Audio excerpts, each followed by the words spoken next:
মেশিনের মধ্যে একটা সোনার কয়েন ঢুকিয়ে দেয়। ঠিক তখনই একজন বিল্ডার মাটির নিচ থেকে একটা কিউব উঠিয়ে তাকে দিয়ে দেয়, কারণ এই দুনিয়াতে যে যত বেশি উপরে থাকতে পারে তাকেই তত বেশি ধনী মনে করা হয়।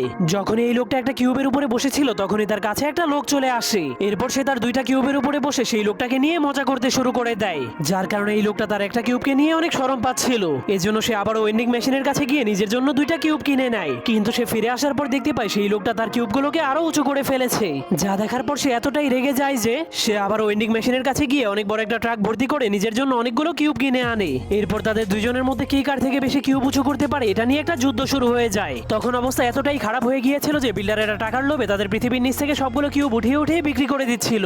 এক মাস পরে সে তার কিউবগুলোকে এতটাই উঁচু করে যে সে অবশেষে মেঘেদের মধ্যে পৌঁছে যায়। এরপর সে চারদিকে তাকানোর পর বুঝতে পারে সে পৃথিবীর সব থেকে উঁচু জায়গায় পৌঁছে গেছে। এমনকি সে এটাও দেখতে পায় এই দুনিয়ার মানুষেরা কিউবের মাধ্যমে অনেক উঁচু উঁচু বিল্ডিং বানিয়ে ফেলেছে, কিন্তু সেই কিউবগুলো তাদের পৃথিবীর মাটির নিচ থেকে বের করার কারণে তাদের পৃথিবীর মাটির নিচে একদমই খালি হয়ে যায়, যার কারণে তাদের পৃথিবীটা ধীরে ধীরে